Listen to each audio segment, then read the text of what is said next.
we don't let these companies take advantage of us in so many ways, okay? From the 2 weeks of PTO that we have to fight for our lives to get, to the stale snacks in the break room, to straight up being fired because you was deemed non-essential 2 years ago. I mean, when will it end? And something we really didn't think about that is another way to screw people over is that pensions have been, kind of slyly and slickly just pulled out and being replaced with 401ks or 403bs, which are completely the exact opposite of a pension and can actually leave you with nothing in your retirement. Now, we could sit around and cry all day about this, but this ain't the channel for all of that. Let's break down what all these retirement plans do so that you can make an informed decision, because believe it or not, you have multiple options. So let's get into those.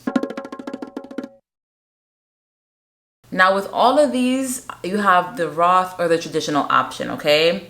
Traditional option says, we're not going to tax you now, okay? Because right now you're young, you're full of energy, and you're making the most money you'll ever make in your life, okay? When you retire, you're supposed to be making way less, and then you'll be in a lower tax bracket, and life will be good. You'll be taxed at a lower amount, okay? Roth says, we don't know what's going to be happening 50 years from now, 40 years from now, okay? So we're going to just tax you what the tax rate is now. Okay, you get taxed, that money goes in there already taxed, and it grows tax-free. So if you only put in $20,000 over the term of your Roth investment, right, and it grew to $1 million, it is tax-free. You pull that money out with zero taxes. There are reasons to use traditional, especially if you are at tax season, which we are in right now. If you're in tax season and you find yourself owing money to the IRS, if you put that money in your IRA, okay, in your traditional IRA, that will reduce your taxable income even if it's after the year, okay? That is a big perk of having a traditional account, a traditional IRA specifically, and putting money in a traditional account. But I prefer Roth because, I don't know about you, but I want to make more money every year, right? Like when I'm retired, I want to be retired super rich. I don't want to retire like, okay, well now I'm only surviving off of Social Security. No, why would I want that, right? And even if I didn't really care about all of that, I didn't care to make more money as the years progress, I have no clue what is going to happen in the future. Roth is the only way that I can literally calculate for a fact. I know how much tax I'm paying right now because I already know my tax bracket right now. Let's start with 403bs first, which is basically what you would get if you're working at a university, or you're a teacher, or you work for a nonprofit. You would have a 403b. 403bs are different than 401ks in that they have multiple providers. So a 401k, you might get Fidelity, and that's it, okay? But 403b, you might have like Fidelity, Vanguard, etc. These are just examples, right? You'll have multiple people to choose from, which could be nice. You might be able to switch providers if you see you're getting, too many high fees. So you do have options to look for the most affordable way to invest in a 403b. And that's really important because these TSAs or these 403bs, they can have some crazy fees in the amounts of thousands. So if you have this and you can't really get out of it, look at what your provider is actually providing and see if you can change it to get a more advantageous fee structure for yourself. Getting your money out of these things can be a hassle. So if you have the option to not put your money in there, consider these. Sometimes you have to have an agent or some sort of third-party administrator to get that money out for you.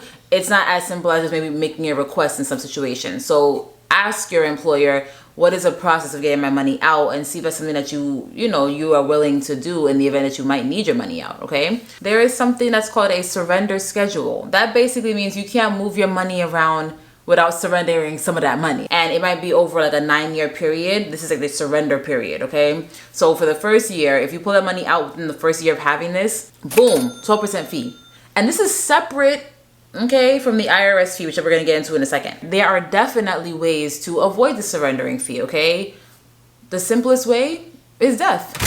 If you die, they were just super generous and they said, don't worry about this, all right? You already surrendered your life. No need to surrender anything else. Some other not as permanent but still questionable ways to get around this is terminal illness. Not being able to bathe yourself or use the bathroom correctly. and a bunch of other things. The contributions come directly out of your paycheck, so that is good for people who may not have the discipline to save themselves. So it pulls it directly out of your paycheck. You ain't got to worry about it, all right? Unless you need the money out, then you got a lot of worries. They also rarely offer a match, which is really important, and like one of the major benefits of having these like company-sponsored retirement plans. So if you don't have a match, it's not going to be a match for me. The 401k is NMB, not much better.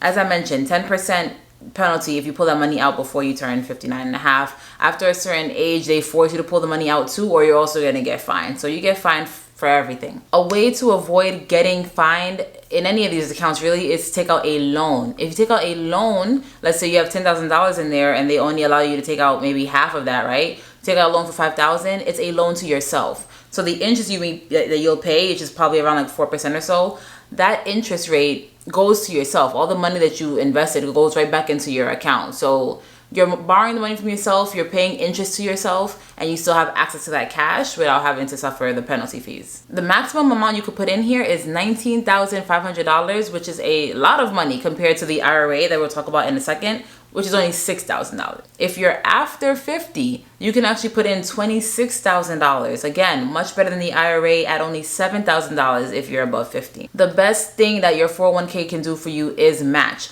Most 401ks have a vesting period. The vesting period, from what I've seen, is normally around 5 years. So you don't really have full access to 100% of that money until you have been at that company for 5 years. Now the IRA, since I've already discussed it a little bit, okay? So the IRA, in my mind, has more options. It's the best as far as options go out of all of these, because like a 403b is, you know, we have specific providers and whatever they're offering is what they're offering. 401ks, if they're traditional, they traditionally don't have a lot of options either.